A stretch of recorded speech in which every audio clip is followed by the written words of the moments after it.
जय हिंद दोस्तों। Class today के डिजिटल प्लेटफॉर्म पे आप सभी लोगों का स्वागत है, इस उम्मीद के साथ कि आप सभी लोग स्वस्थ होंगे, मस्त होंगे, बहुत ही अच्छे से अध्ययन कर रहे होंगे। ठीक है, ये जो हिस्ट्री की दूसरी क्लास चल रही है, वैसे तो देखा जाए तो हिस्ट्री की 5th क्लास है, पांच नहीं सॉरी 6 छठी क्लास है,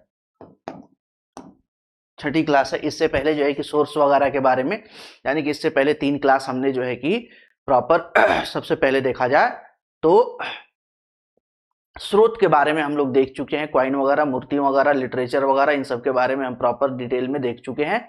लास्ट क्लास में हमने लिटरेचर वगैरह के बारे में भी बहुत अच्छे से हमने देखा था, समझा था। ये सारी चीजें प्रॉपर वे में हम लोग देख चुके हैं। ठीक है, ये जो क्लास आपकी मैं ले रहा हूं, जो आपको है, ये क्लास आपको जितने भी छोटे एग्जाम्स हैं, जैसे आपका बीएड एंट्रेंस एग्जाम हो गया, सीटेट हो गया, आर्मी हो गया, एसआई हो गया, साथ साथ आप कांस्टेबल हो गया, और क्या बोलते हैं कि रेलवे वगैरह हो गया, एसएससी वगैरह हो गया, इन सारे एग्जाम्स के लिए ये बिल्कुल परफेक्ट क्लास है।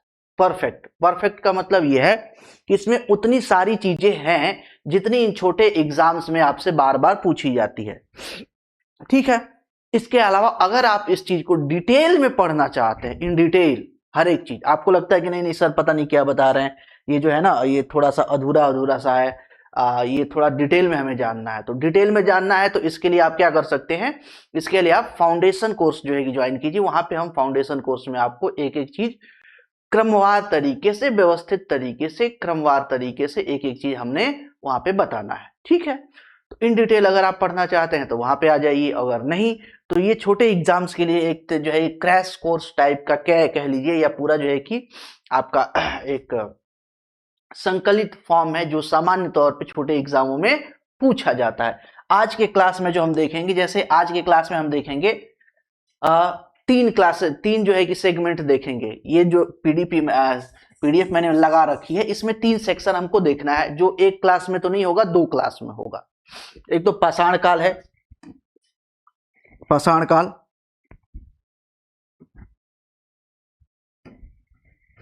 पाषाण काल है ना।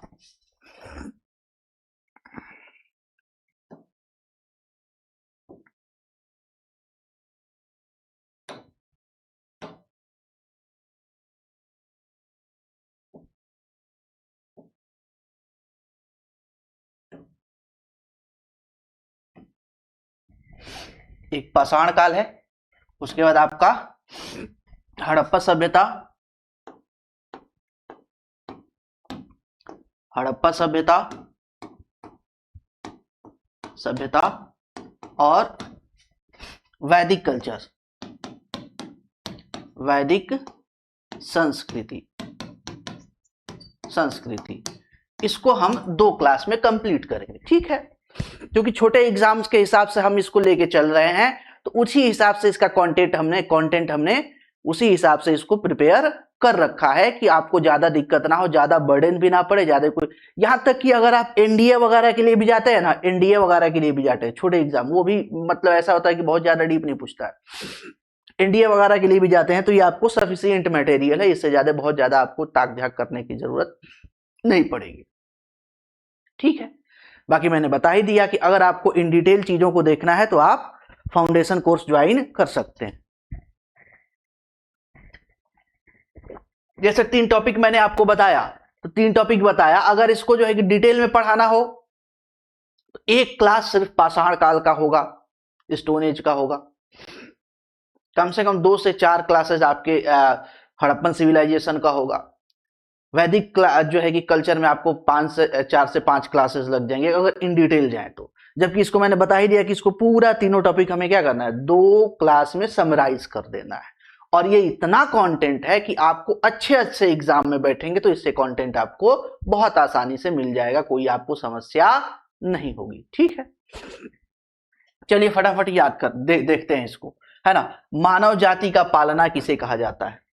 मानव जाति का पालना कई बार एग्जाम्स में पूछा जाता है कि मानव जाति का पालना किसे कहा जाता है, तो मानव जाति का पालना जो है कि अफ्रीका को बोला जाता है। अफ्रीका को ऐसा माना जाता है कि जितने भी मानव का विकास होता हुआ है, सामान्य तौर पे जो मानव का निवास था वो अफ्रीका ही था, और अफ्रीका के जंगलों से मानव निकल के विश्व के अन्य क्षेत्रों में जो है कि क्या हुए, चले गए। वहीं से मानव का प्रसार हुआ है अन्य जो है कि क्षेत्रों में। ठीक है, तो इसीलिए अफ्रीका को मानव जाति का पालना कहा जाता है। दूसरी चीज प्रश्न पूछा जाता है कि मानव सभ्यता का पालना किसे कहा जाता है। मानव सभ्यता का पालना किसे कहा जाता है? तो सामान्य तौर पे जो अभी तक एग्जाम्स पूछे गए हैं, है ना, उस एग्जाम में देखा जाए तो मानव जाति के पालने के रूप में एशिया को रखा गया है मुख्य रूप से, कि एशिया को मानव जाति का पालना कहा जाता है।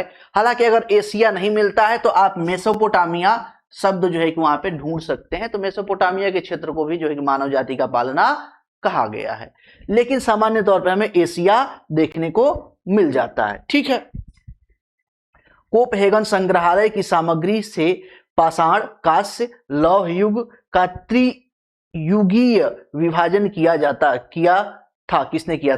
जैसे हम लोग जो है कि इतिहास पढ़ते हैं, तो इतिहास पढ़ने में देखा जाता है कि इतिहास पढ़ने की सुविधा के दृष्टिकोण के अनुसार इतिहास को अलग अलग इतिहासकारों ने विभाजित किया है।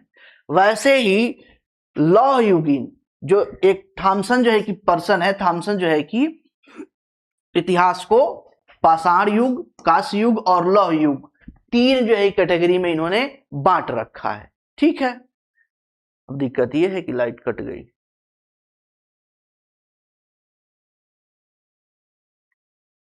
ठीक है, इसी तरीके से जो है कि अलग अलग क्षेत्रों में बांट रखा है। आगे देखते हैं, एक और प्रश्न पूछा जाता है कि आधुनिक मानव का निकटतम पूर्वज कौन सा है? कौन सा है? ये थोड़ा सा टाइपिंग गड़बड़ है। पूर्वज कौन है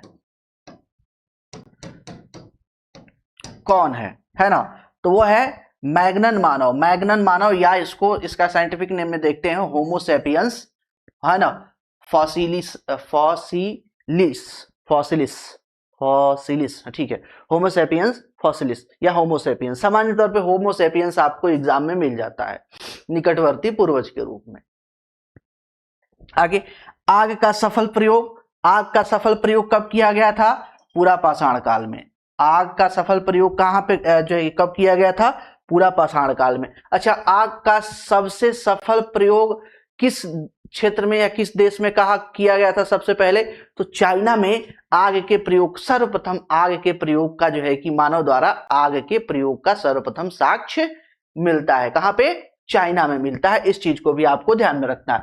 मानव खोपड़ी कहां से प्राप्त हुई है? मानव की खोपड़ी कहां से प्राप्त हुई है? किस युग से? तो मध्य पूरा पाषाण काल से जो है कि, या पूरा पाषाण काल से जो है कि आप कह सकते हैं, वहां से प्राप्त हुई है। किस क्षेत्र से प्राप्त हुई है मानव खोपड़ी?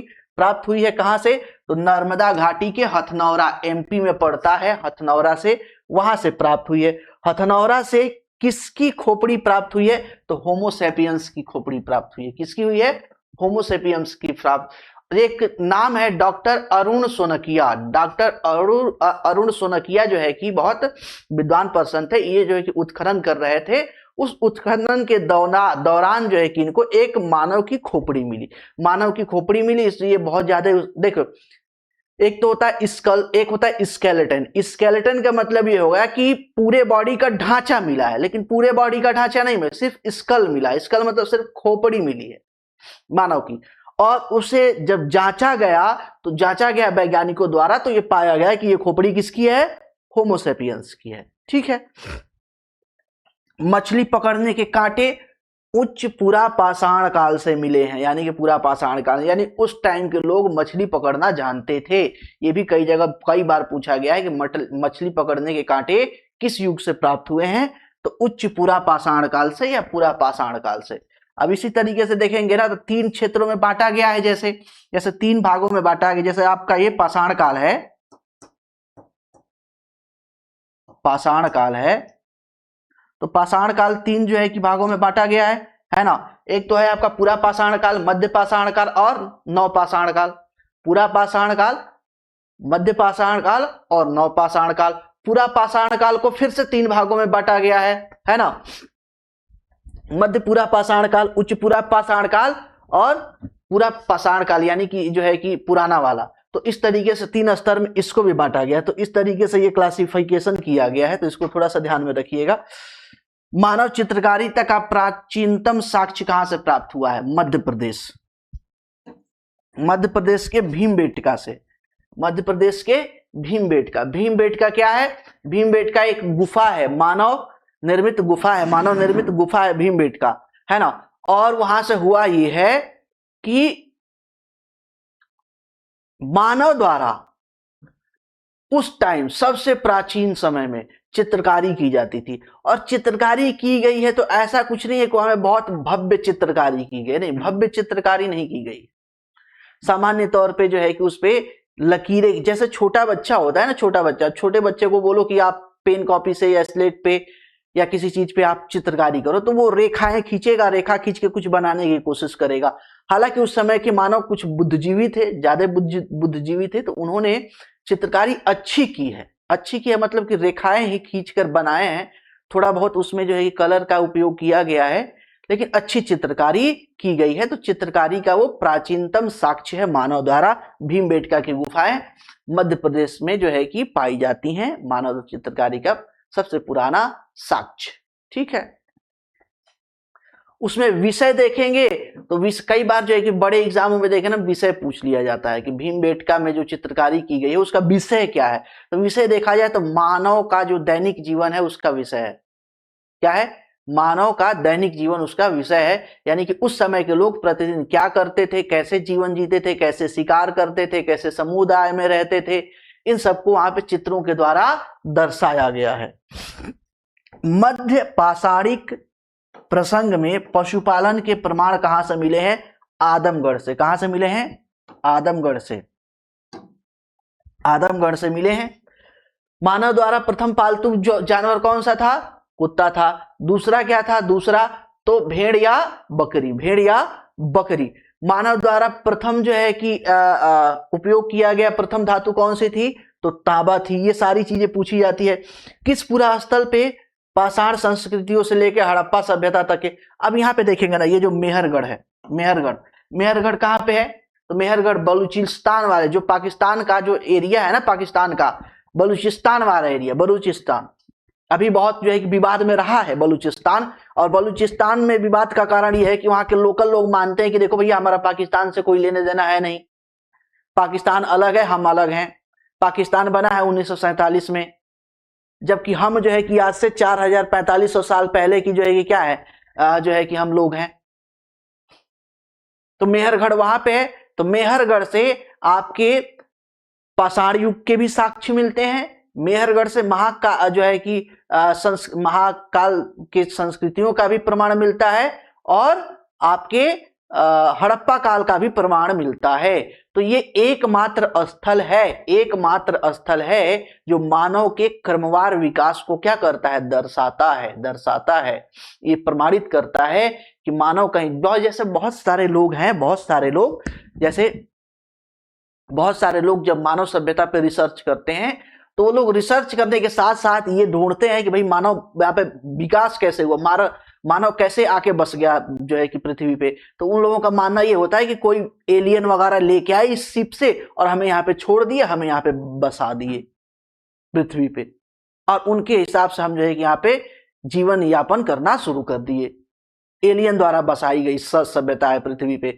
जबकि ये जब स्थल प्रकाश में आना शुरू हुआ तो प्रकाश में आने के साथ साथ ही हमें ये चीज क्लियर हो गई,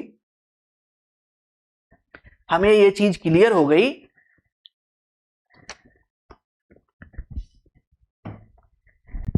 कि हमें किसी एलियन वगैरह ने नहीं बसाया है। यहीं पे मानव का क्रमवार क्या हुआ? विकास हुआ। पहले मानव जो है कि पत्थरों में रहता था, यानी कि पत्थर की गुफाओं में रहता था, जंगलों में रहता था, और पत्तियों का उपयोग करता था वस्त्र के रूप में, कंदमूल फल खाता था, शिकार करता था, आग जला के सुरक्षा करता था। धीरे धीरे विकसित हुआ, संस्कृतियां बनी, संस्कृतियां महापाषाण संस्कृतियां बनी। इस तरीके से संस्कृतियों का विकास हुआ। वही संस्कृतियां आगे चल के धीरे धीरे धीरे धीरे सभ्यता में परिवर्तित हो गई और उत्कृष्ट रूप उसका देखने को मिलता है हड़प्पा सभ्यता के रूप में। ये चीज प्रमाणित हो गया कि मानव का विकास क्रमवार हुआ है, कहीं से लाके बसाया नहीं गया है। ठीक है, आगे चलते हैं। भारत में किस स्थान से खुदाई से लौह धातु के प्रचलन का प्राचीनतम साक्ष्य मिला है? तो अतरंजी खेड़ा से। कहां से? अतरंजी खेड़ा से मिला है। ये पूछा जाता है कि मानव द्वारा प्रथम लौह उपयोग का प्राचीनतम साक्ष्य कहां से मिलता है? तो अतरंजी खेड़ा से मिला है। बूचड़खाना कहां से मिला है? महदहा से मिला है। बूचड़खाना महदहा से मिला है। युगल सावधान दमदमा से मिला है। ताम्रकाल में महाराष्ट्र के लोग मृतकों के शरीर को फर्श के नीचे किस तरह रख के दफनाते थे? तो उत्तर से दक्षिण की ओर। कैसे? उत्तर की से दक्षिण की ओर, यानी सर उनका उत्तर में, पैर उनका दक्षिण में, और इस हिसाब से जो है कि दर्शाते थे। मानव द्वारा सर्व प्रमुख उपयुक्त अनाज कौन सा है, या प्रयुक्त अनाज कौन सा है? जौ है। जौ का जो है कि मानव सर्वप्रथम उपयोग किया था। 8000। अब इसमें देखें, अब एक चीज है, अब यहाँ पे ये पूछा जाता है ना कि कौन से स्थल पे जो है कि सबसे प्राचीनतम जो है कि अनाज का साक्ष्य मिला है। तो इसमें क्रमवार मैंने लगा रखा है। जैसे 8000 से जो है कि 9000 बीसी के बीच चावल की खेती का साक्ष्य मिला है लहुरा देव से। कहां से मिला है? लहुरा देव से मिला है। तब याद रखिएगा इस चीज को। 7000 बीसी के आसपास 3 किस्म के गेहूं और 2 किस्म के जौ का साक्ष्य कहां से मिला है? मेहरगढ़ से मिला है। 6500 बीसी में जो है कि देखा जाए तो वन व कृषि जन्य 2 किस्म के धान का साक्ष्य कहां से मिला है? कोल्डिहवा से मिला है। कहां से मिला है? कोल्डिहवा से मिला है। कोल्डिहवा से। ठीक है, अच्छा, ऐसे कैसे हो गया? खाद्यान्नों की कृषि सर्वप्रथम प्रारंभ हुई, यानी कि मानव कृषि करना सर्वप्रथम कब प्राचीन जो है कि आपका प्रारंभ करता है व्यवस्थित रूप से कृषि का? तो नव पाषाण काल में जो है कि मानव व्यवस्थित रूप से कृषि करना प्रारंभ कर देता है। आगे, चाक का आविष्कार नवपाषाण काल में, पहिए का आविष्कार नवपाषाण काल में, चाक निर्मित बर्तन का उपयोग नवपाषाण काल में, चरखे का साक्ष्य नवपाषाण काल में, और उत्खनित प्रमाणों के अनुसार पशुपालन का प्रारंभ हुआ था मध्य पाषाण काल में। कब हुआ था? मध्य पाषाण काल में। तो इस तरीके से देखते हैं तो ये सारी चीजें हमें देखने को। अच्छा, इसमें एक चीज और, कुछ चीजें अभी रह गई हैं क्या? अच्छा, भारतीय उपमहाद्वीप में कृषि का प्राचीनतम साक्ष्य मेहरगढ़ से मिला है। अब ये देखिए, ये जो मेहरगढ़ यहाँ पे ऑप्शन लिख रखा है ना, वो क्रमवार है। वहां पे अब आपको देखना है, जैसे यहाँ पे मैंने आपको बताया है, ये मैंने आपको बताया है ना, कहाँ गया? यही तो है, यही है। अब इसके अनुसार आपको ध्यान देना है कि कौन सा ऑप्शन है। लहुरा देव है, मेहरगढ़ है, कोल्डिहवा है। ठीक है, उसके बाद देखना है कि ये पूछ क्या रहा है। गेहूं का साक्ष्य पूछ रहा है, चावल का साक्ष्य पूछ रहा है, या अनाज का साक्ष्य पूछ रहा है। और उसके बाद ऑप्शन देखना है, उसके हिसाब से आपको क्या करना है? टिक करना है ना। चलिए आगे चलते हैं।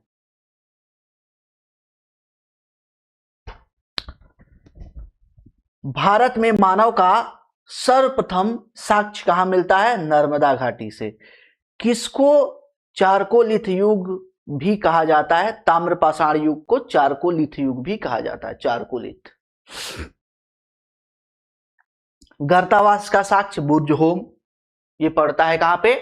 जम्मू कश्मीर साइड में। तो जम्मू कश्मीर साइड के बुर्जहोम जो है कि जगह है, वहां पे गर्तावास का साक्ष्य मिलता है। मतलब ये हुआ कि मानव जमीन के अंदर घर बना के रहता। जैसे आजकल देखेंगे ना, आजकल जो देखेंगे तो बहुत यूट्यूब पे आपको देखने को मिल जाएगा। यूट्यूब पे देखेंगे तो वहां पे आप देखेंगे कि बहुत सारे जो ट्राइब्स लोग बहुत अच्छे जो है कि मिट्टी के अंदर क्या करते हैं? घर बनाते हैं। घर बना के उसमें अच्छा से उसमें स्विमिंग पूल वगैरह, बेड वगैरह लगा के बढ़िया से उसमें व्यवस्था अपना रखते हैं और दिखाते हैं कि कैसा मिट्टी के अंदर घर बना हुआ है, कितना उनका खूबसूरत अच्छा घर जो है कि लगता है। और ऊपर से उसको जो है कि सुरक्षा के दृष्टिकोण से ऊपर से क्या करते हैं, घास फूस या बांस वगैरह से या पेड़ वगैरह के टहनियों वगैरह से उसे ढक देते हैं, उसे थोड़ा ऊंचा कर देते हैं कि वहां पे कोई जानवर आके अटैक ना करे, वहां से दूर रहे। और इस तरीके से छोटा सा उसमें मुंह कर देते हैं, द्वार उसमें बना देते हैं इंटर करने के लिए। तो उसी प्रकार से जैसे आज के टाइम में यूट्यूब पे आपको देखने को मिल जाएगा, उसी प्रकार से प्राचीन समय में लोग घर, हालांकि आज की तरह व्यवस्थित घर नहीं होता था, लेकिन गड्ढा नुमा जो है कि एक संरचना बना के एक मानव आवास के रूप में उपयोग किया जाता था। उसी को गर्तावास बोलते हैं। क्या बोलते हैं? गर्तावास बोलते हैं। सील, ठीक है। सिलबट्टे, हड्डी से निर्मित औजार व हड्डी की सुई कहां से प्राप्त हुई है? तो गुफकराल। गुफकराल, गुफकराल का मतलब क्या होता है? कुम्हार की गुफा। कुम्हार की गुफा कई बार पूछा जाता है, हड्डियों की सुई कहां से प्राप्त हुई है, हड्डियों से बनी हुई सुई कहां से प्राप्त हुई है, हड्डियों से बने हुए औजार कहां से प्राप्त हुए हैं, सील और बट्टा कहां से प्राप्त हुआ है। तो ये बहुत फेमस प्रश्न है, ये बहुत बार बार जो है कि पूछा जाता है, इसीलिए मैंने यहां पे इसको रख रखा है।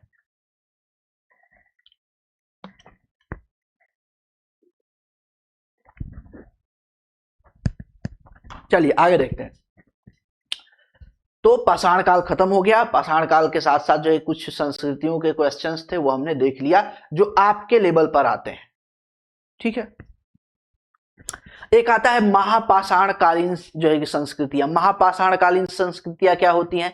तो महापाषाण कालीन संस्कृतियां कुछ खास नहीं होती, बस ये होता है महापाषाण कालीन संस्कृतियों में ये होता है कि जो मानव के 100 हुआ करते थे, उनको दफनाने के बाद ऊपर बहुत बड़े बड़े बड़े बड़े जो है कि चट्टाने लगा दी जाती थी, चट्टाने लगा दी जाती थी।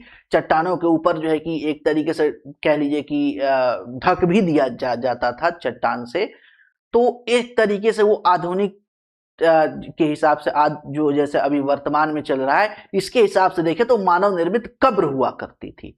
और वो कब्र इतनी जो है कि आस्था का भी केंद्र हुआ करती थी। आस्था का केंद्र इसलिए हुआ करती थी क्योंकि जब बहुत घनघोर बारिश हुआ करती थी, बहुत ज्यादा ठंडी पड़ने लगती थी, बहुत ज्यादा गर्मी होने लगती थी, तो जो मानव था वहां पे जाके प्रेयर करता था कि हे हमारे पूर्वज, आप ऐसा काम कीजिए, लग रहा है कि आप हमसे क्या हो गए, रुष्ट हो गए हैं, जिसके वजह से हमें तकलीफ हो रही है, अत्यधिक वर्षा या अत्यधिक ठंडी या अत्यधिक गर्मी हो रही है। आप हम पे अपनी कृपा बनाए रखें और हमें जो है कि बचाएं, इस जो है कि चिलचिलाती धूप से बचाएं। उनको कहाँ पता था कि ये एक्चुअली जो है कि भौगोलिक फिनोमिना है। तो कुछ समय बाद जो है कि गर्मी का सीजन चला जाता था, उनकी गर्मी से जान बच जाती, तो उन्हें लगता था कि हमारे जो है कि पूर्वज ने हम पे क्या कर दी, दया दृष्टि डाल दी, इसलिए तो हमने क्या हुआ, हमें इतनी चिलचिलाती गर्मी से बच गए, इतनी चिलचिलाती जो है कि इतनी कड़कड़ाती ठंड से बच गए, इतनी जबरदस्त बारिश में बच गए, बाढ़ से बच गए। तो उनकी एक आस्था का भी प्रतीक था। तो ये महापाषाण संस्कृतियों के कुछ जो है कि चीजें हैं जो आपसे हो सकता है किसी एग्जाम में पूछ लिया जाए, तो थोड़ा सा आपके ध्यान में रखना है। अब देखते हैं सैंधव सभ्यता। सैंधव सभ्यता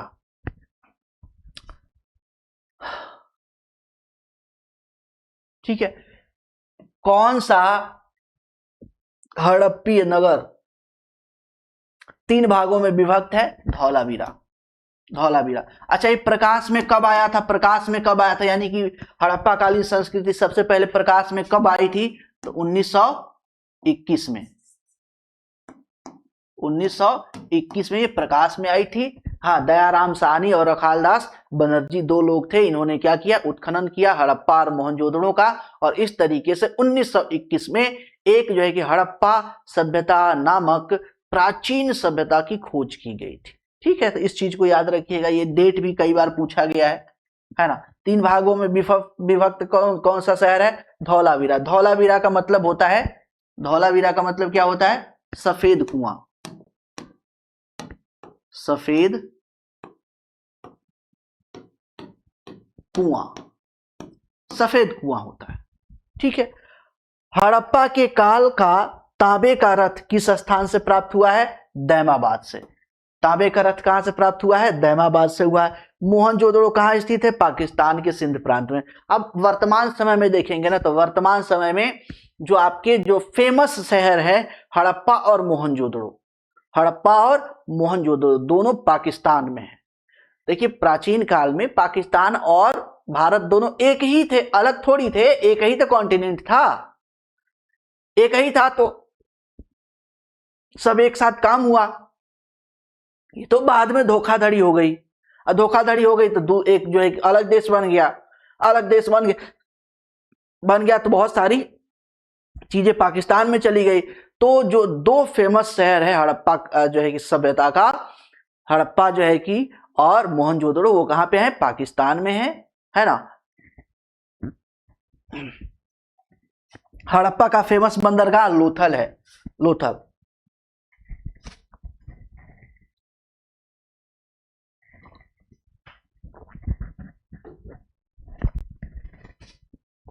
लोथल है। किस पशु का हड़प्पा संस्कृति में मिली मोहरों और टेराकोटा कलाकृतियों में निरूपण नहीं हुआ है? मिली मोहरों और टेराकोटा में, ठीक है। किस मतलब कहने का मतलब यह है कि जो हड़प्पा कालीन सभ्यता है उसमें बहुत सारी मोहरें प्राप्त हुई हैं, है ना, सील प्राप्त हुई है, और उस सील में बहुत सारे जानवरों को दर्शाया गया है, बहुत सारे जीव जंतुओं को, वनस्पतियों को दिखाया गया है। तो उसमें सामान्य तौर पे किसे नहीं दिखाया गया है? तो किसे नहीं दिखाया गया है? तो शेर का कोई भी वहां पे उत्कृष्ट हमें देखने को नहीं मिलता, यानी शेर की आकृति कहीं भी हमें देखने को नहीं मिलती है, ठीक है। घोड़े की आकृति कहीं भी हमें देखने को नहीं मिलती है। ये घोड़ा है, घोड़ा नहीं है, घोड़ा है। घोड़े की आकृति हमें देखने को नहीं मिलती है।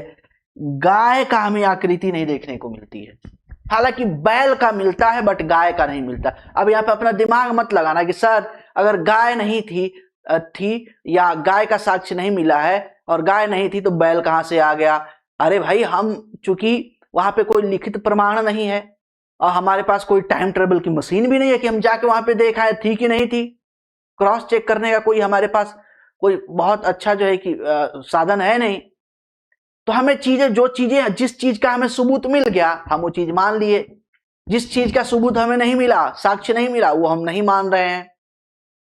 हमें बैल का साक्ष्य मिला है हम मान रहे हैं, गाय का साक्ष्य नहीं मिल रहा, होगी बट साक्ष्य नहीं मिल रहा है तो हम मान नहीं रहे हैं, है ना। जैसे आजकल के कोर्ट में क्या होता है, आजकल के कोर्ट क्या होता है, सबूत देखती है, साक्ष्य देखती है, उसी साक्ष्य के आधार पे वो डिसीजन देती है, निर्णय देती है। अगर सबूत आपके खिलाफ है तो आपको सजा मिलेगी, अगर सबूत आपके साथ हैं तो आपको बाइज्जत बरी कर दिया जाएगा। सबूत सर एक चीज डिसाइड करते हैं। तो वैसे ही इतिहास के केस में भी है, जिस चीज को का हमें साक्ष्य मिला हुआ है हम उस चीज को मान लेते हैं कि हाँ ये चीज एग्जिस्ट करती है, और जिस चीज का साक्ष्य नहीं मिला है हम उसे नहीं मानते। हालांकि ये मानव के मस्तिष्क का एक जो है कि ये सामान्य सी प्रक्रिया है, ये मानव मस्तिष्क क्या है, सामान्य सी प्रक्रिया है कि मानव जिस चीज को देखता है जानता है उसे मानता है, जिस चीज नहीं जानता है उसे नहीं मानता है। लेकिन ये चीज अलग है कि जो चीज हमें जानकारी है वो है, लेकिन जो हमें चीज नहीं जानकारी वो नहीं है, इस चीज का कोई मतलब की अर्थ नहीं है ना। तो ये चीजें हैं थोड़ी सी। चलो आगे चलते हैं, आगे इसमें ज्यादा तामझाम नहीं करते हैं। नेक्स्ट, ईसा पूर्व दूसरी शताब्दी के प्रारंभ में उत्तरी अफगानिस्तान में स्थापित भारत यूनानी राज्य कौन सा था? बैक्ट्रिया था। भारत में चांदी उपलब्धता का प्राचीनतम साक्ष्य कहां मिला है? हड़प्पा काल में। हड़प्पा काल में सोने की उपलब्धता की भी बात की गई है, सोना। हालांकि सोना शब्द यूज नहीं किया गया, वहां पे पीली धातु यूज किया गया, पीली धातु, पीली धातु का उपयोग किया गया है, पीली धातु। तो सोने का भी जो है कि कुछ साक्ष्य हमें देखने को मिलता है कि सोना उपयोग, हालांकि आभूषण के तौर पे नहीं किया जाता था सोने का उपयोग, लेकिन सोने का हमें साक्ष्य मिलता है। स्थापित सिंधु सभ्यता जिन नदियों के तट पर बसी थी, तो वो एक तरीके से समझ लिए कि जो सिंधु नदी तंत्र है उसी के आसपास उसकी सहायक नदी, जैसे आपको सिंधु हो गया, चेनाब हो गया, झेलम हो गया, सरस्वती हो गया, सतलज हो गया, ब्यास हो गया, इस नदी के आसपास जो है कि देखने को मिलता है। हालांकि दासक नदी चले जाइए, हिंडन नदी चले जाइए, तो इनके आसपास भी हमें देखने को मिलता है, लेकिन सामान्य तौर पे सिंधु नदी तंत्र के आसपास इस सभ्यता का विकास हमें देखने को मिलता है। अब विकास का शेप कैसा था? ट्रायंगल था, इस प्रकार से ट्रायंगल था, ऐसे इस तरीके से कुछ इसका शेप था। तो कभी इस तरीके से जो है कि अगर आपसे पूछ दिया कहीं पे, कभी प्रश्न पूछ दे कि जो हड़प्पा सभ्यता थी, हड़प्पा सभ्यता का जो आपका विकास हुआ था या जो बसाव था, किस आकृति में था, किस आकार में था? तो त्रिभुजाकार में बसावट थी। हड़प्पा सभ्यता की बसावट किस रूप में थी? तो त्रिभुजाकार में थी। ठीक है। गंगा घाटी में धान की खेती का प्राचीनतम प्रमाण कहां से मिला है? लहुरादेव से, कोलदियावा से, मेहरगढ़ से। अब इसके हिसाब से आप देख लीजिए धान के खेती का। ठीक है, चलो आगे। हड़प्पन संस्कृति के संदर्भ में शैलकृत स्थापत्य के प्रमाण कहां से मिले हैं? धौलावीरा से। कहां से? धौलावीरा से। सिंधु घाटी की विकसित अवस्था में किस स्थान से घरों में कुओं के अवशेष मिले हैं? तो मोहनजोदड़ो से। मोहनजोदड़ो के जो घर हैं वहां पे अलग स्नानागार, कुआं का साक्ष्य मिला है। सार्वजनिक स्थान स्नानागार का भी मिला है। सार्वजनिक स्नानागार, सार्वजनिक स्नानागार का भी साक्ष्य मिला है ना। इसे जल पूजा का भी साक्ष्य माना जाता है। इसे मार्शल साहब जो है ना, मार्शल साहब बोलते हैं कि ये एक अद्वितीय संरचना है।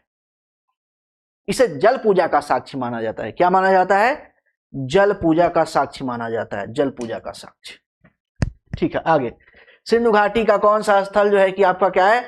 हड़प्पा पाकिस्तान में है, तो हड़प्पा भी है, मोहनजोदड़ो भी है, ये चीज मैंने आपको बता रखा है। ईसा की प्रारंभिक शताब्दियों में भारत और रोम के बीच घनिष्ठ व्यापारिक संबंधों की सूचना किस पुरातात्विक स्थल की खुदाई से प्राप्त होता है? अरिकामेडु। अरिकमेडु एक बहुत फेमस स्थल है। ये आपके जो है कि मद्रास साइड का जो है कि है, यानी कि दक्षिणी भारत के साइड का, पूर्वी जो आपका तट है बंगाल वाले क्षेत्र का, उस साइड का एक स्थल है अरिकामेडु। वहां से इसका जो है कि सटीक प्रमाण हमें देखने को मिलता है। ठीक है, बहुत। हालांकि एक मुझे याद नहीं आ रहा है किस क्लास में है, एक अरिकामेडु चैप्टर भी है एनसीईआरटी में, तो वहां पे देखेंगे तो अरिकामेडु के बारे में प्रॉपर डिटेल से बताएगा। सिंधु घाटी सभ्यता का पत्तन, प्रमुख पत्तन कौन सा है? लोथल है। आरंभिक वैदिक साहित्य में सर्वाधिक वर्णित नदी कौन सी है? सिंधु है। सिंधु का सबसे ज्यादा जिक्र है। सिंधु का क्या है? सबसे ज्यादा जिक्र है किसमें? वेदों में। हालांकि आर्यों की सबसे पवित्र नदी सरस्वती नदी है। कौन सी नदी है? सरस्वती नदी है सबसे पवित्र नदी। सिंधु सभ्यता का संबंध सिंधु सभ्यता संबंधित है आद ऐतिहासिक युग से। आद ऐतिहासिक युग से, ऐसा युग जहां पे लिखित प्रमाण तो है बट पढ़े नहीं गए हैं। हड़प्पा संस्कृति की जानकारी का प्रमुख स्रोत क्या है? पुरातात्विक खुदाई है। पुरातात्विक जो हमें साक्ष्य मिला है पुरातत्व खुदाई में, उसी के आधार पर हमने पूरा इतिहास लेखन किया है। सिंधु सभ्यता का कौन सा स्थल भारत में स्थित है? लोथल है। लोथल के अलावा बहुत सारे हैं। लोथल है, राखीगढ़ी है, रंगपुर है ना, बहुत सारे स्थल। प्राचीन काल में आर्यों के जीवोपार्जन का मुख्य साधन क्या था? कृषि। क्या था? कृषि। सिंधु सभ्यता की महान स्नानागार कहां से प्राप्त हुआ है? मोहनजोदड़ो से। अभी मैंने बताया मोहनजोदड़ो से प्राप्त हुआ है विशाल स्नानागार, सार्वजनिक की जो है कि स्नानागार, एक बड़ा सा जो है जैसे स्विमिंग पूल होता है ना, स्विमिंग पूल आज के टाइम में स्विमिंग पूल होता है, वैसे ही उस टाइम जो है कि वो स्विमिंग पूल टाइप का बना हुआ है। उसमें चारों तरफ से सीढ़ियां, दो तरफ से सीढ़ियां बनी हुई है, साइड में जो है कि अन्य छोटे छोटे स्नानागार बने हुए हैं, उसका उपयोग होता था और वहां पे प्रॉपर सीढ़ियों के द्वारा दिखाया गया है। और साइड में छोटे छोटे स्नानागार, बाथरूम और बने हुए हैं। ऐसा माना जाता है कि वह एक जल पूजा का साक्ष्य है। सिंधु घाटी संस्कृति वैदिक सभ्यता से भिन्न थी क्योंकि इसके पास लोहे और रक्षा शास्त्रों के ज्ञान का अभाव था। अब सामान्य तौर पे जो कि अंतर देखेंगे ना, जैसे सिंधु घाटी सभ्यता और वैदिक सभ्यता, वैदिक संस्कृति में अंतर देखेंगे। अंतर भिन्न कैसे है? तो हड़प्पा सभ्यता क्या है? एक शहरी, एक नगरीय सभ्यता है।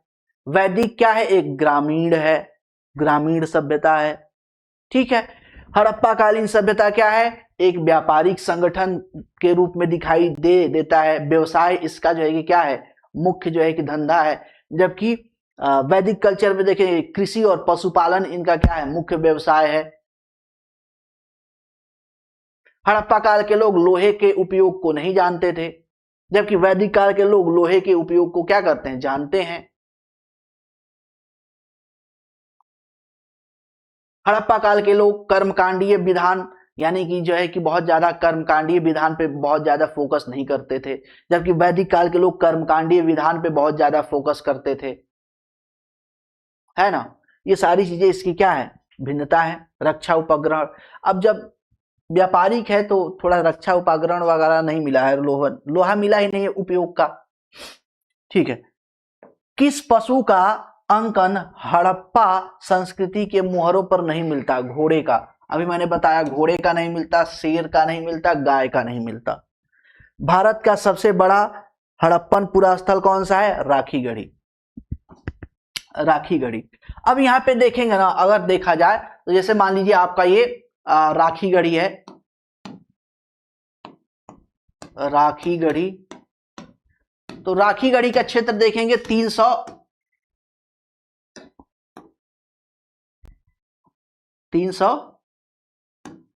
हेक्टेयर है ना।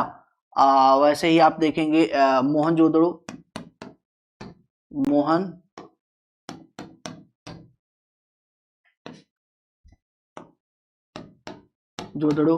तो मोहनजोदड़ो का देखेंगे 250 हेक्टेयर है। हड़प्पा का देखेंगे 150 हेक्टेयर है। तो सबसे बड़ा अगर क्षेत्र की बात करें, सबसे बड़ा साइट, सबसे बड़ी साइट है ना, कि हड़प्पा सभ्यता की सबसे बड़ी साइट कौन सी है? राखीगढ़ी। सबसे बड़ा शहर कौन सा है? मोहनजोदड़ो। भारत में सबसे बड़ा शहर या सबसे बड़ी साइट कौन सी है? राखीगढ़ी।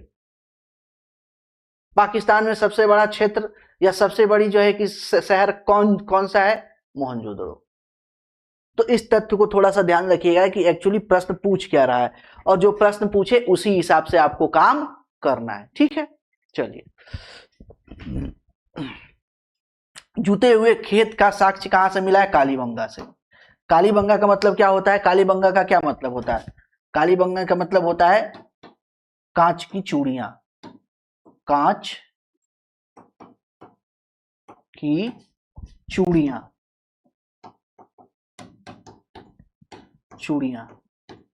कांच की चूड़ियां। सिंधु घाटी के लोग पूजा करते थे मातृ देवी की पूजा करते थे, और पशुपति की पूजा करते थे।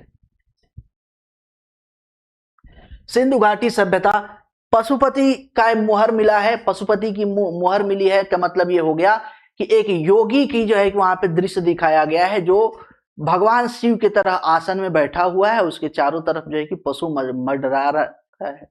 बहुत सारे जो है कि पशु हैं, है ना, उसमें हाथी है, गेंडा है, हिरण है ना। तो ये दिखाया गया है, बैल है, बैल भी सांड है, वहां पे दिखाया गया है। तो उस माना गया है कि सांड प्रतीक है किसका? भगवान शिव का। और भगवान शिव को हम पशुपतिनाथ बोलते हैं। इसका मतलब कहीं ना कहीं वो क्या है? भगवान शिव को दर्शाया गया है। तो ये चीज वहां पे देखने को मिलता है। सिंधु घाटी सभ्यता जानी जाती है नगर नियोजन के लिए, मोहनजोदड़ो और हड़प्पा के लिए। किस लिए? नगर नियोजन के लिए जानी जाती है, और ड्रेनेज सिस्टम के लिए। ड्रेनेज सिस्टम मतलब कि पानी के निकास के लिए जानी जाती है। सिंधु घाटी सभ्यता को खोज निकालने में जिन दो भारतीयों का नाम जुड़ा हुआ है, रखालदास बनर्जी और दयाराम साहनी। ये कब आता है? 1921 में। हड़प्पा किस सभ्यता से संबंधित है? सिंधु घाटी सभ्यता से संबंधित है। हड़प्पा में मिट्टी के बर्तनों पर सामान्य किस रंग का उपयोग किया गया है? काले और लाल रंग का। काले और लाल रंग का मृद भांड है। हड़प्पा में एक उन्नत जल प्रबंधन प्रणाली कहां से मिली है? धौलावीरा से। धौलावीरा मतलब सफेद कुआं, मैंने बता दिया है। सिंधु घाटी के लोग विश्वास करते थे मातृशक्ति पे या मातृदेवी पे। मातृदेवी की पूजा प्रमुख थी। सिंधु घाटी की सभ्यता को जानने का मूल स्रोत है, वहां पाई गई नगरों के अवशेष हैं। अवशेष, पुरातत्व क्या है? इसके अलावा बोल सकते हैं पुरातत्व है। पुरातत्व है। मोहनजोदड़ो एवं हड़प्पा की पुरातात्विक खुदाई के प्रभारी कौन थे? John Marshall. जॉन मार्शल थे। रंगपुर जहां हड़प्पा की समकालीन सभ्यताएं थी वह है गुजरात में। कहां पे है? गुजरात में। सौराष्ट्र लिखा हुआ है, सौराष्ट्र मतलब गुजरात, गुजरात में है। ठीक है, आगे देखते हैं। किस स्थान पर सिंधु घाटी सभ्यता से संबंध प्राप्त हुई है? मोहनजोदड़ो से प्राप्त हुई थी विख्यात विशल मुद्रा। विशल मुद्रा, विशल मतलब कि जहां पे सांड दिखाया गया है या बैल दिखाया गया है। वो मुद्रा कहां से प्राप्त हुई है या मोहर कहां से प्राप्त हुई है? मोहनजोदड़ो से प्राप्त हुई है। ठीक है, और भी आगे है, और भी आगे है, कोई दिक्कत नहीं है, सब डिटेल में देखा जाएगा।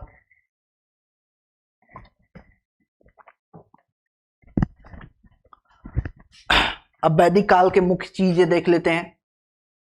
इसके अलावा फिर एक बार जो है कि कुछ चीजें जो है कि लास्ट में मैंने समराइज कर रखा है, छोटी छोटी चीजें जो पूछी जाती है दोनों सेक्शन से, तो उसको वहां पे भी हम क्या करेंगे, देख लेंगे। वैदिक कर्मकांड में होता क्या है? पिछले क्लास में बताया, तो ऋग्वेद का जो ज्ञाता था, जो वाचक करने वाला था, जो जानकार था, उसे क्या बोलते हैं हम लोग? होता बोलते हैं। गायत्री मंत्र के नाम से प्रसिद्ध मंत्र सर्वप्रथम किस ग्रंथ में मिलता है? ऋग्वेद। ऋग्वेद के तीसरे मंडल में गायत्री मंत्र का उल्लेख मिलता है।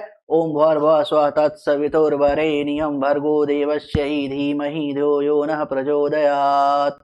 तो ये जो संस्कृत में जो है कि श्लोक लिखे हुए हैं, जो मंत्र लिखे हुए हैं, क्या है? इसे देववाणी बोलते हैं, देववाणी, है ना। आजकल बहुत सारा आप जो है कि वायरल वीडियो देख रहे होंगे, उस वीडियो में दिखाया जा रहा है कि कैसे एक जो है कि एक तरीके से यूएफओ टाइप का जो है कि, यानी कि कुछ अलग प्लेनेट का या अलग लोगों का एक उड़न तस्तरी टाइप का मिला हुआ है छोटा सा, उसको डिकोड करने में वैज्ञानिक लगे हुए हैं। और वो जो संस्कृत भाषा के जो श्लोक हैं, श्लोक, उसके उच्चारण करने पे वो रिएक्ट कर रहा है।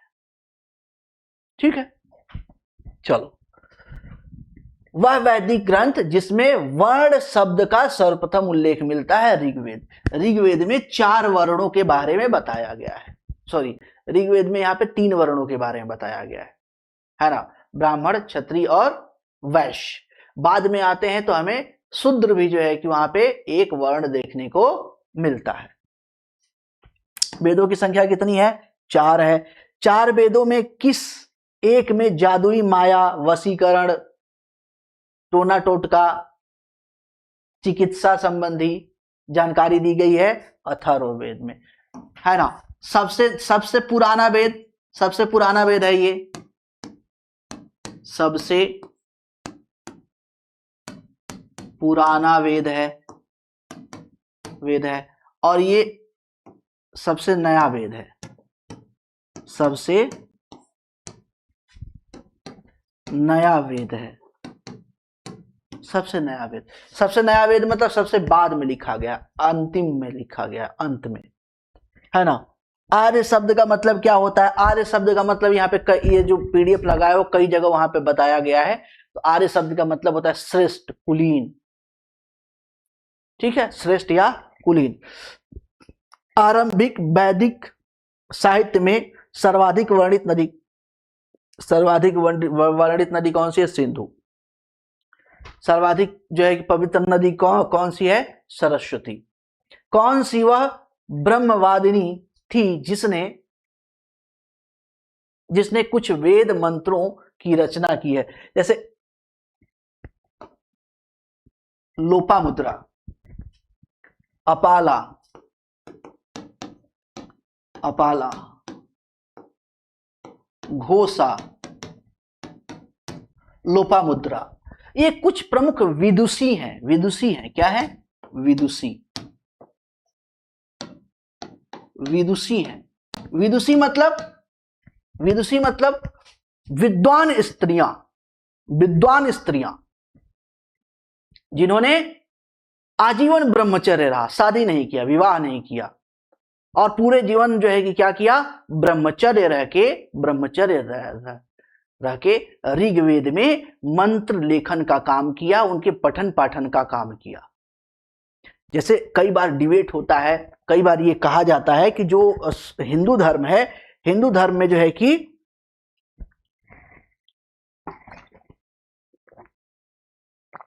स्त्रियों की बहुत बुरी दशा रही है, ऐसा कहा जाता है। लेकिन विश्व का एक भी धर्म देख लीजिए, जितने भी धर्म बने हुए हैं, उस धर्म में सबसे ज्यादा जो है कि ज्ञान किसे प्राप्त हुआ? पुरुषों को। धर्म की स्थापना किसने की? पुरुषों ने। उसमें जो पवित्र ग्रंथ हैं, उनके लेखन में योगदान किसका है? पुरुषों का। स्त्रियों का कहीं भी योगदान देखने को नहीं मिलता है।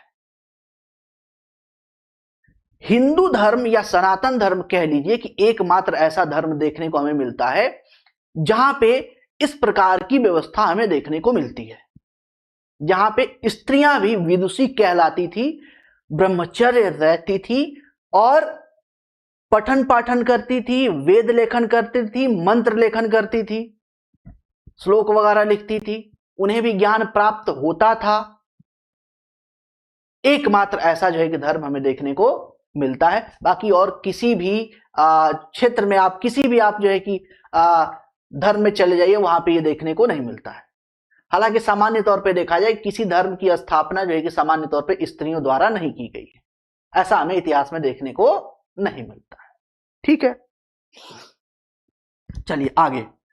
कौन सी प्रथा चतुष्ट वेदोत्तर काल से प्रचलित हुई? वेदोत्तर काल मतलब कि वे जो 4 वेद हैं, 4 वेद को खत्म होने की बाद जो है कि वो व्यवस्था हमें देखने को मिलती है, वो है आश्रम व्यवस्था। कौन सी है? आश्रम व्यवस्था। आश्रम व्यवस्था। और आश्रम व्यवस्था में 4 जो है कि इसमें स्तर थे। ब्रह्मचर्य, गृहस्थ, वानप्रस्थ और संन्यास, 4 स्तर थे। जैसे सामान्य तौर पे माना जाता था कि जो मानव का जीवन है वो 100 साल का है। कितने साल का है? 100 साल का है। और 100 साल का है तो 25 साल ये हो गया, 25 साल ये हो गया, 25 साल ये हो गया और 25 साल ये हो गया। इस तरीके से 4 भागों में जो है कि डिफाइन कर दिया गया है ना, डिफाइन कर दिया गया। यहां पे बता दिया गया कि आपको क्या करना है, 25 साल तक आपको पठन पाठन करना है, अपना विकास करना है, अपने आप को तैयार करना है। किस लिए? सांसारिक जीवन के लिए या वैवाहिक जीवन के लिए या सामाजिक जीवन के लिए आपको क्या करना है? अपने आप को तैयार करना है। फिर 25 साल विवाह, उसके बाद तैयारी होने के बाद आपको क्या करना है? विवाह करना है। विवाह करने के बाद एक सामाजिक दायित्व का निर्वहन करना है, समाज के लिए अपनी उपयोगिता सिद्ध करनी है। 25 साल ये काम करना है। उसके बाद वानप्रस्थ। वानप्रस्थ मतलब कि घर से थोड़ा दूर रहना। और अंततः आपको क्या करना है? संन्यास ले लेना है। मोह माया और सांसारिक जीवन या कह लीजिए कि सामाजिक जीवन से, पारिवारिक जीवन से संन्यास। ठीक है, ये चीजें हमें देखने को मिलती है। ऋग्वेद में किन नदियों का उल्लेख अफगानिस्तान के साथ आर्यों के संबंध का सूचक है? तो वो है कुभा और कुरम। कुभा और कुरम अफगानिस्तान की नदियां हैं जो आज भी अफगानिस्तान में बहती हैं। इनका उल्लेख हमें ऋग्वेद में मिलता है। वैदिक काल में किस जानकारी है, ये जानकारी को अगण्य माना गया है? सॉरी, ये तो सही है। जानकारी नहीं है, ये जानवर, जानवरी है यहाँ पे, जानवरी, यहाँ पे ये नहीं होना चाहिए। जानवर को, किस जानवर को अघन्या माना गया? अघन्या मतलब कि जिसको मारा न जा सके, वो है गाय। कौन सी है? गाय। गाय है, गाय को अघन्या, अघन्या मतलब कि जिसको मारा न जा सके, मारा न जा सके, इसलिए इसको अघन्या शब्द का उपयोग किया गया है। अब होता क्या था कि चूंकि वैदिक काल में जो ऋग्वैदिक काल है, ऋग्वैदिक काल में मुख्य रूप से जो संपत्ति का प्रमुख स्रोत था वो गाय थी। गाय, जिसके पास जितने ज्यादा गाय वो उतना ज्यादा अमीर, ये सीधा सीधा पर्पज हुआ करता था। और जब हमारे यहां कहावत है अतिथि देवो भव, यानी कि हमारे यहां जो गेस्ट आ गया, जो अतिथि आ गया, वो भगवान का रूप है और हम उसका बहुत आदर सत्कार करते हैं। ये हमारे कल्चर में रहा है, हमारी संस्कृति में रहा है। तो ऐसे में जब उस काल में कोई रिश्तेदार आता था किसी के घर, तो सबसे महत्वपूर्ण की चीज क्या? गाय। तो उसके सम्मान में वो लोग गाय को ही काट देते थे, और गाय को काटते थे मस्त जो है कि उसका कीमा वगैरह है ना, उसके मटन जो है इसका उसका जो है कि मांस को पकाते थे, पका करके वो अपने रिश्तेदार के सम्मान में उसे परोसते थे कि आप हमारे लिए इतना महत्वपूर्ण है कि हम अपने एक आर्थिक स्रोत को भी हम आपके लिए क्या कर दिए? समर्पित कर दिए।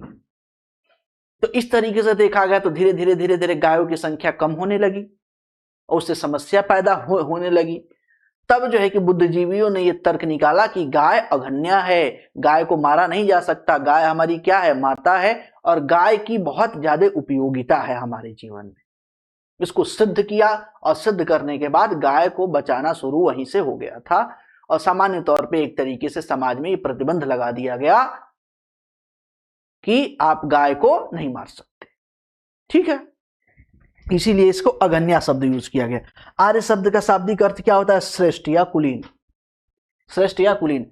मनुस्मृति मुख्यतः क्या है? तो एक तरीके से सामाजिक व्यवस्था है। क्या है? समाज की व्यवस्था है। समाज की व्यवस्था, समाज कैसे चलेगा, कैसी व्यवस्था होगी, कौन से समूह कौन से कार्य करेंगे, क्या दायित्व होगा, कैसे उसका निर्वहन होगा, अगर कोई उसका निर्वहन नहीं करता उसे क्या दंड दिया जाएगा, इन सारी चीजों को वहां पे जो है कि मेंशन किया गया है।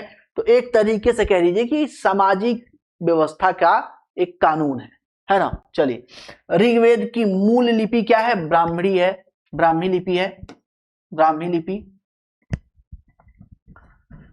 आध्यात्मिक ज्ञान के विषय में यम नचिकेता संवाद किस उपनिषद में है? कठोपनिषद में। यम नचिकेता संवाद कहां पे है? कठोपनिषद में। यम नचिकेता संवाद या नचिकेता यम संवाद क्या है? अब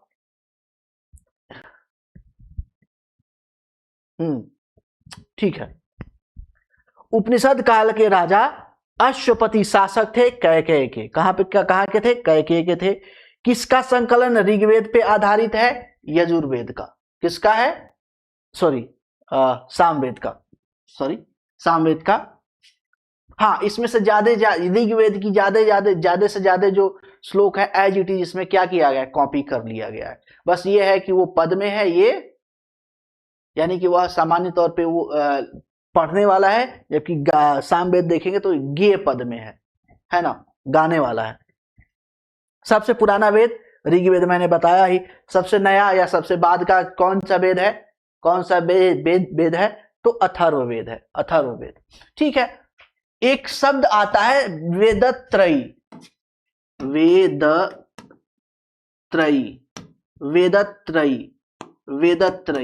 तो वेदत्रयी में अथर्ववेद नहीं आता है, याद रखिएगा। वेदत्रयी में अथर्ववेद नहीं आता है। बाकी 3 वेद ऊपर के आते हैं, ऋग्वेद, सामवेद और यजुर्वेद वेदत्रयी का पार्ट है, जबकि अथर्ववेद वेदत्रयी का पार्ट नहीं है। कई बार एग्जाम में ये पूछा गया है कि निम्नलिखित में से कौन सा वेद वेदत्रयी का पार्ट नहीं है? तो अथर्ववेद वेदत्रयी का पार्ट नहीं है। ठीक है। आयुर्वेद, जीवन का विज्ञान का उल्लेख सर्वप्रथम कहां पे है? अथर्ववेद में है। ऋग्वेद काल में जनता मुख्यतया किसमें विश्वास करती थी? तो बलि और कर्मकांड में। किसमें विश्वास करती थी? बलि और कर्मकांड में विश्वास करती थी।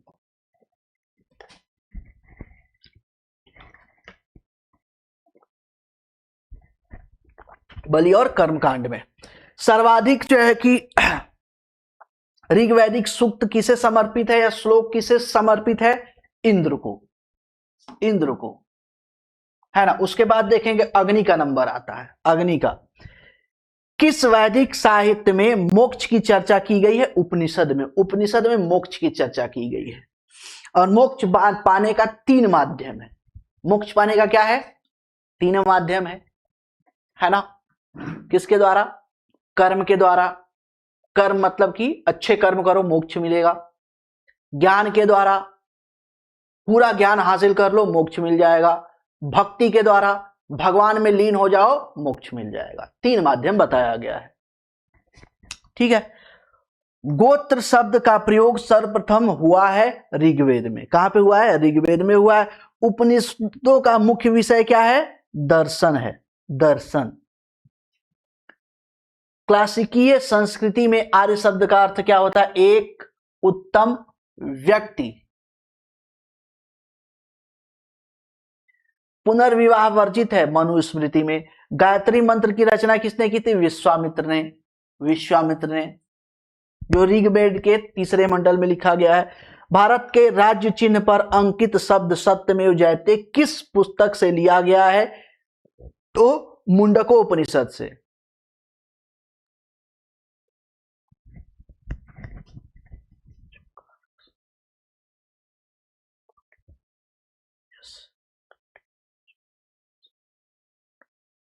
ये थोड़ा सा ये अलग यहाँ पे है ना, ये इसको थोड़ा सा यहाँ पे हटा देंगे, ये इसका कोई मतलब नहीं है, ठीक है। मुंडकोपनिषद से। ऋग्वेद साहित्य का 9वां मंडल पूर्णतः समर्पित है सोम देवता को। सोम क्या है?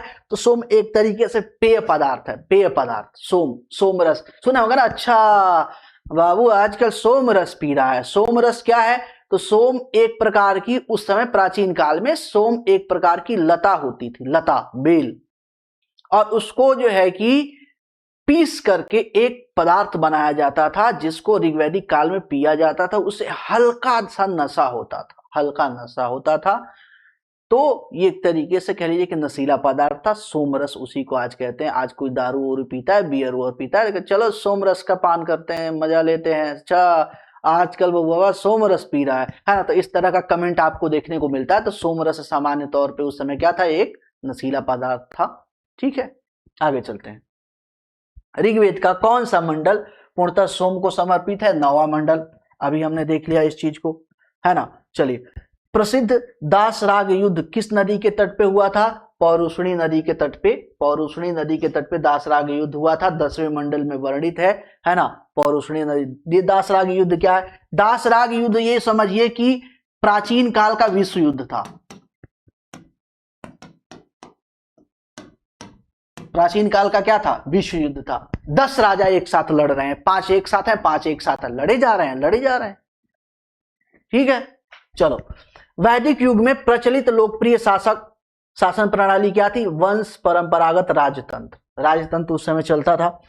किस पशु की आकृति जो मुहर पर मिली है जिससे ज्ञात होता है कि सिंधु घाटी एवं मेसोपोटामिया के मध्य व्यापारिक संबंध थे? वो बैल है। बैल, दोनों जगह जो है कि मोहरों पे बैल की आकृति मिली है। वैदिक युगीन सभ्यता, वैदिक युगीन सभा। सभा क्या थी? सभा, सभा ये गलत लिखा हुआ है, ये सभा नहीं होनी चाहिए, यहां पे समिति होनी चाहिए। समिति, समिति होनी चाहिए। समिति सामान्य लोगों की सभा थी। क्या थी? सामान्य लोगों की, जबकि सभा विशिष्ट लोगों की। अब देखिए, वैदिक काल में 3 संस्थाएं हमें देखने को मिलती है। सभा, सभा, समिति, विदत।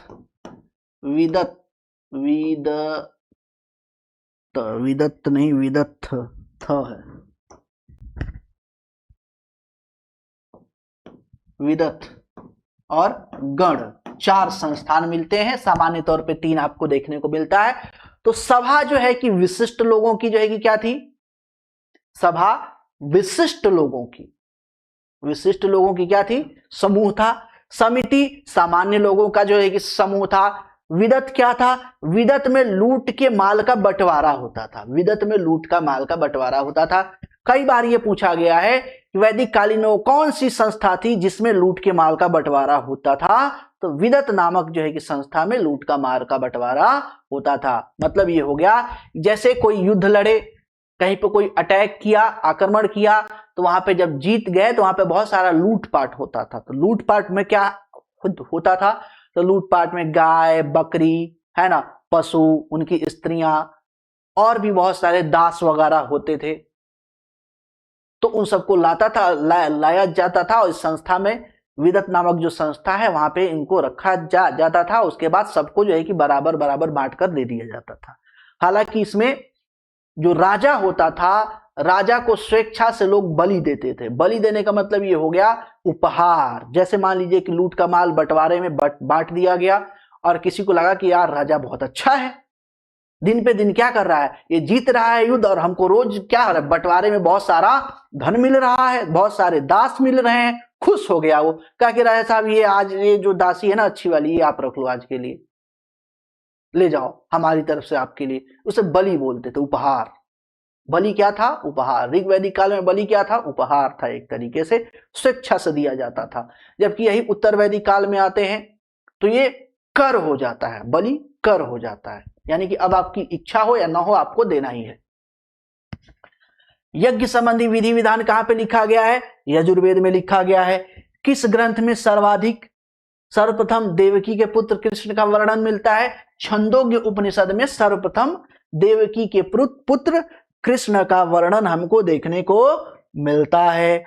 आखेटक खाद्य संग्राहक गुफाओं में इसलिए रहते थे क्योंकि यहां बारिश से, धूप से, हवाओं से और जंगली जानवरों से उनकी क्या होती थी, सुरक्षा होती थी, है ना। गुफा में इंटर कर गए और गुफा के दरवाजे में बड़ा सा पत्थर लगा दिए, तो उन्हें मौसमी जो है कि जो कठिनाइयां थी उनसे भी रक्षा हो गई, जंगली जानवरों से भी रक्षा हो गई। घास वाले मैदान का विकास हुआ 12,000 साल पहले। घास वाले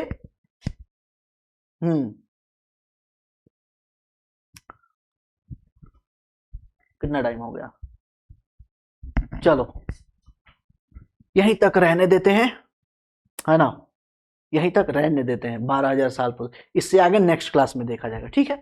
तो आज तक, आज की क्लास में इतना ही रहने देते हैं, मिलते हैं आपसे नेक्स्ट क्लास में। आज के लिए धन्यवाद, ठीक है। हालांकि इसके साथ साथ मैं ये कोशिश ये करूंगा कि इसके साथ साथ पेपर सेट भी एक मैं आपको लेके आऊं, साथ ही कैसे क्वेश्चन आए हुए हैं छोटे एग्जाम में, मैं आपको दिखाऊं। बड़े एग्जाम की बात नहीं करूंगा। टीजीटी पीजीटी जैसे सामान्य तौर पे जो मेरा प्रैक्टिस सेट देखेंगे, जो मैं आपको प्रैक्टिस सेट का कराता हूं, उस प्रैक्टिस सेट में देखेंगे अभ्यास सत्र में, तो वहां पे हम टीजीटी पीजीटी और आयोग level BPSC UPSC UPPCS, Rajasthan PCS, MP PCS, है ना, उत्तराखंड पीसीएस, इस लेवल का क्वेश्चन रखते हैं। लेकिन इसके साथ जो, चूंकि ये छोटे एग्जाम्स के लिए है, तो छोटे एग्जाम्स के लिए है, तो यहाँ पे जो क्वेश्चन रखेंगे वो छोटे एग्जाम्स के लेवल का ही हम रखेंगे, ताकि आपको देख के पता चल जाए कि यहाँ पे किस किस तरह के प्रश्न पूछे गए हैं, ठीक है। तो आज की क्लास में इतना ही, मिलते हैं आपसे नेक्स्ट क्लास में। आज के लिए धन्यवाद।